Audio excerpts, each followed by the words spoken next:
Hockey East is 25-12 in non-conference action so far, but this week, in-conference play really heats up with 4 games on the men's side and a tighter race than we've seen in years in women's Hockey East. We'll dive in next on This Week in Hockey East.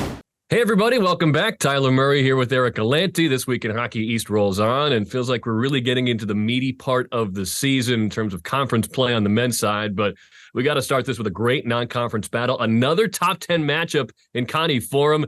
The Boston College Eagles hosting the Michigan State Spartans. And Eric, we're getting started early this week, a Thursday-Friday series in Chestnut Hill. Yeah, this should be a lot of fun. Coming off Saturday for Boston College, which was just one of those awesome college hockey games. Someone had to win, someone had to lose. Denver probably executes a little bit better down the stretch, and they end up taking the victory over Boston College. But there's a lot to gain out of that game for BC. And another top 10 matchup here against Michigan State. It's nice to have the 2-game series, so I think we'll really get to see some interesting things. Some notable stuff that stands out. Number one, the connections here between these two teams. Of course, that starts with the U.S. National Team Development Program. Adam Nightingale, who's in his second season, the head coach of Michigan State. He was previously the head coach of the National Team Development Program, so he has coached 6 members of the Boston College Eagles team directly, number one. Number two, we talk so much about all these Boston College freshmen, whether that's Will Smith, who scored 3 goals last weekend, by the way, whether that's Ryan Leonard, whether that's Gabe Perreault, so on and so on. They spent the last 2 years shooting in practice every single day on Trey Augustine, who's the starting goalie as a freshman for Michigan State. So you have both sides of that connection there. There's just a ton of national team products on this team. You even have Brent Darnell, who's the new assistant coach at Boston College, who's a Michigan State guy and was with the National Team Development Program, started there when Adam Nightingale was the head coach. So you have a lot of different connections between these two teams. That's number one. Number two, you mentioned the non-conference portion and how Hockey East has fared so far. BC continues to schedule tough here. They'll have 4 of their first 6 games after these 2 against top 10 teams before they go into Hockey East play. So that's a factor. They've really tested themselves early, and I think that's going to help them in the long run with this young team. You know, you make another point on Boston College. There's so much talk about the top guys, whether that's Cutter Gauthier, whether that's the USA Kids line. But a couple of things that really stand out against this Boston College team that's a little bit under the radar.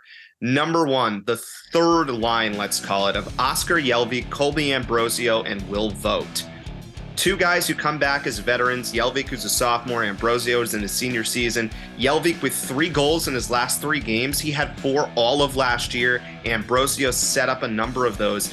And most notably for Colby Ambrosio, he's come back and has really improved his face-off numbers. He's at 67% for the season. He's a .450 face-off guy throughout the course of his career leading into this season. So Boston College has needed to replace some face-offs. He's been a big factor there. That line has really gelled well, and what would probably be a top 6 line for a lot of other schools, but in this case is the third line for Boston College.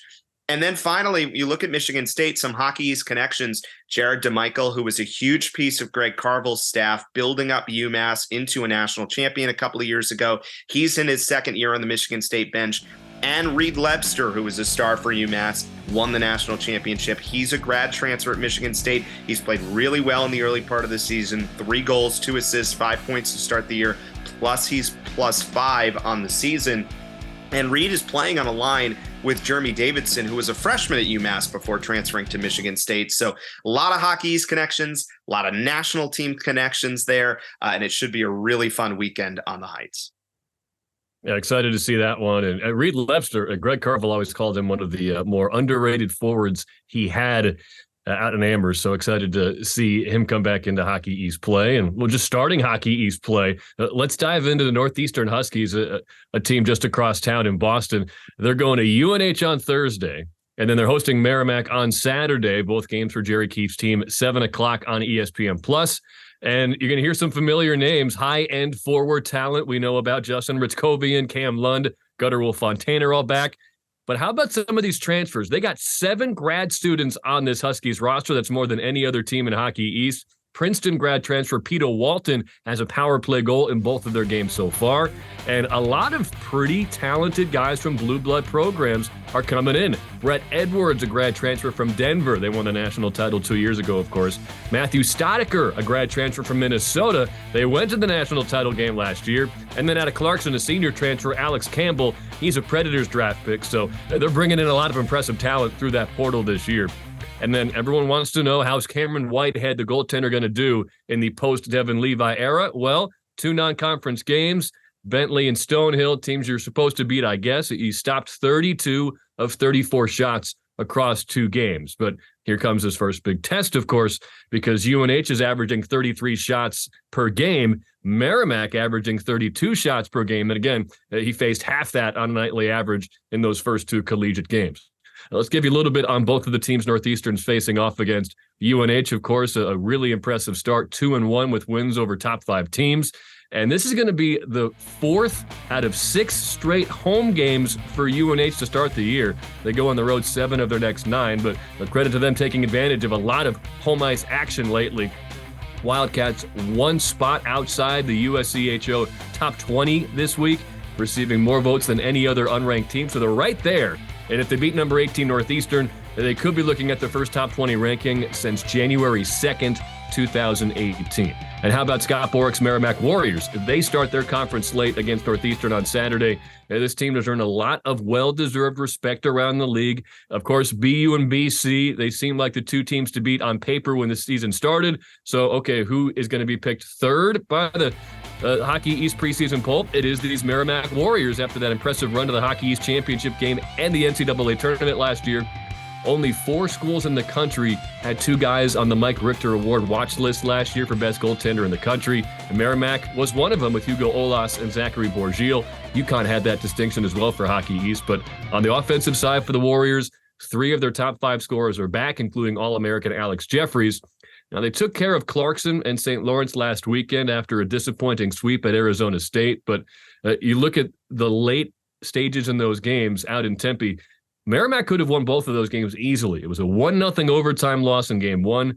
And then in game 2, the game-winning goal for the Sun Devils came with just 43 seconds left. So, I mean, you could be looking at maybe an unbeaten Merrimack team at this point of the season. So really can't wait to see them get going with UNH and Merrimack hosting the Northeastern Huskies this week. And it's always impressive to see those little moments of bouncing back, that hockey adversity in the season that we talk about. As you said, Merrimack going on the road, they come back, they bounce back pretty nicely last weekend. So that's a positive sign. It's going to be really exciting to see how that plays out in a big Hockey East conference weekend on the men's side. It also is on the women's side. And I want to bring this theme of defense through this conversation about the Hockey East women right now, and specifically with Holy Cross coming off another low-scoring, tight game against Boston College. They end up getting the win in the shootout on Saturday against BC. Madison Beck, the Hockey East goaltender of the week, she stopped all 8 opportunities for Boston College in the shootout for Holy Cross to win. She's been really solid here of late. 3 games in a row that she's played. Holy Cross has been in a ton of 1-score games, all of them, in fact. 5 of their 6 games have gone to overtime, and they've been really done a nice job of limiting their opponents' opportunities. They've given up 2 goals or less in their last 3. Their defensive numbers are much better than they were last year. They've dropped down about half a goal per game. So that really all stands out. And now they play Northeastern this weekend in a home-and-home. How do they match up against this Huskies team that did bounce back against Sacred Heart after dropping the opening game to St. Cloud in the Icebreaker tournament down in Fairfield, Connecticut? Huskies trying to find a little bit more scoring perhaps, but can they do it against a really good goalie in Madison Beck? You have Beck on one side, Gwyneth Phillips on the other side for Northeastern. They are 1-3 in goals against average save percentage in hockey so far this year. So that's a really interesting matchup I'm looking forward to this week.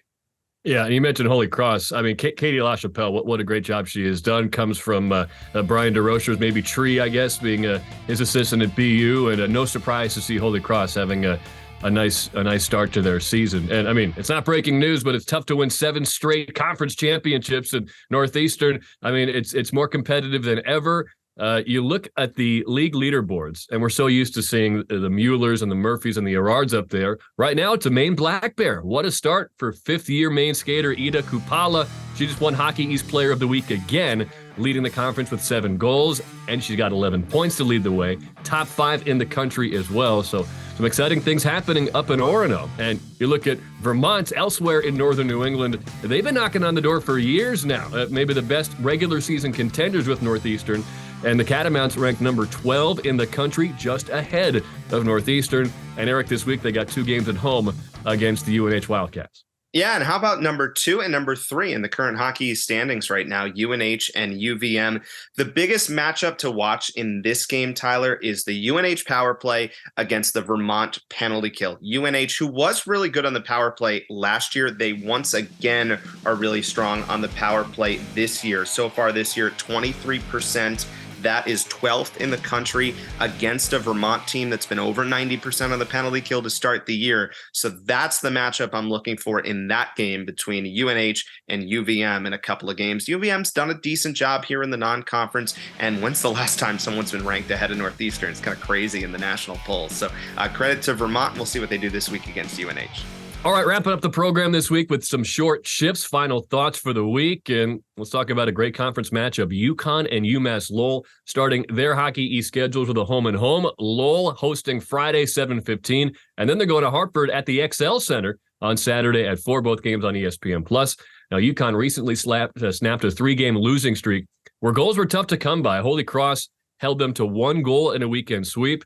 And then Union got him 4-1 last Friday. But I think the breakout performance Yukon fans were waiting for, it happened last Saturday against Union. A 5-0 win with, check the box score, 69 shots on goal for Yukon. That's their most since at least 2017. And maybe they're not going to get almost 70 shots tonight, but I think that's more representative of their talent. They returned 4 of their top 5 goal scorers, including their highest ever draft pick, Matthew Wood. And no signs of a sophomore slump for him. He scored a goal in 3 of their first 6 games. And when he scores a goal, Yukon is unbeaten. When he is held without a goal, they are 0-3. Now, it's tough for any team to score a goal against UMass Lowell, as we've seen. They haven't allowed more than 2 goals in regulation across their first 4 games, and they are the heaviest team in Hockey East, an average of 192 pounds. That's second in the country behind Notre Dame. A little more on Lowell. They're picked 7th in the Hockey East poll, a lot lower than we're used to seeing. But Norm Bazin says, I get it. We've had a lot of turnover. So expecting big years, the coaches from Nick Rayom, Scout Truman, Owen Cole, and Matt Kraza. He has been spot on about Matt Kraza so far. Second in the nation with 6 goals in his junior season. He scored both Riverhawk goals in the season opener at Anchorage. But of course, the headline, he scored all 4 goals in a 4-2 win over Colgate last Friday. Easy pick for your Hockey East Player of the Week.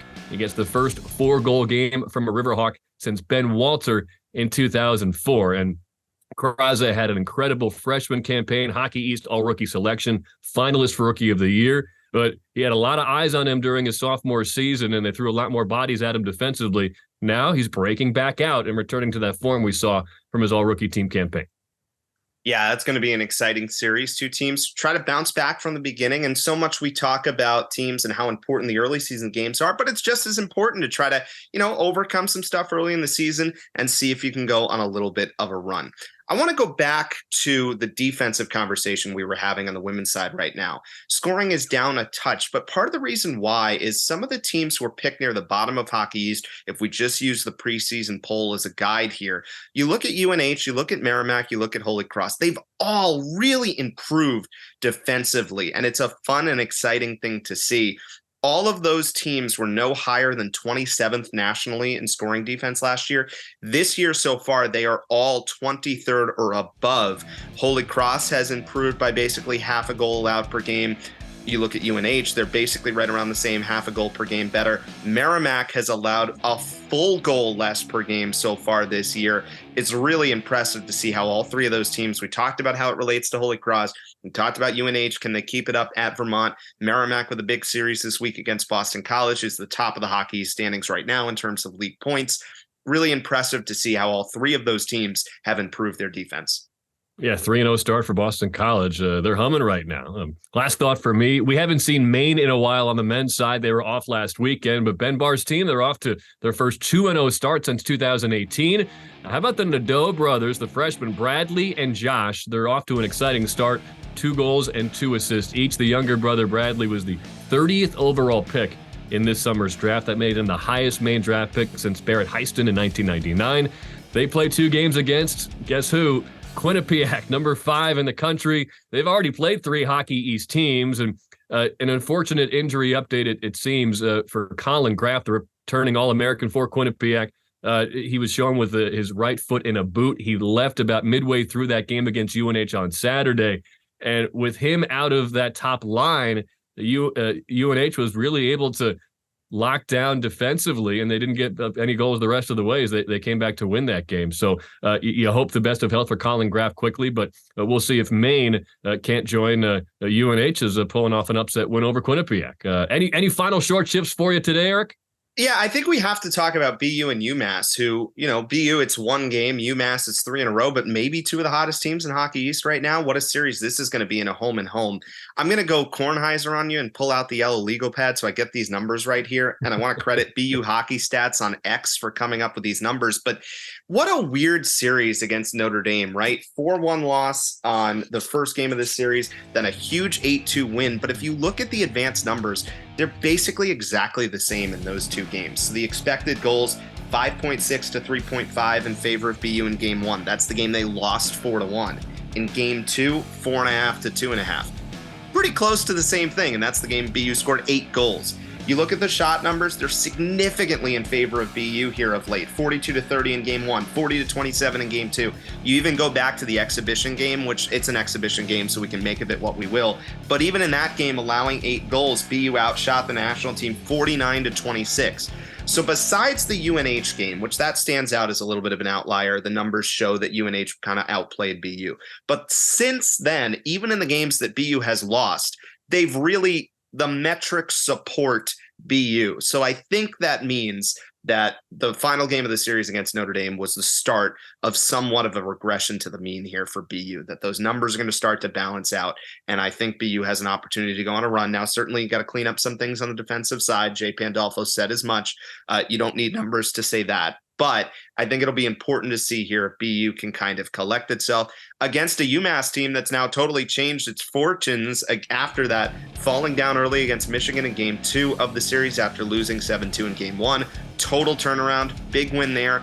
And impressive to see UMass at Mankato last weekend win a high-scoring game and then win a low-scoring game when they won 1-0 in the second game of the series. So Greg Carville's team showing you they can win a couple of different ways.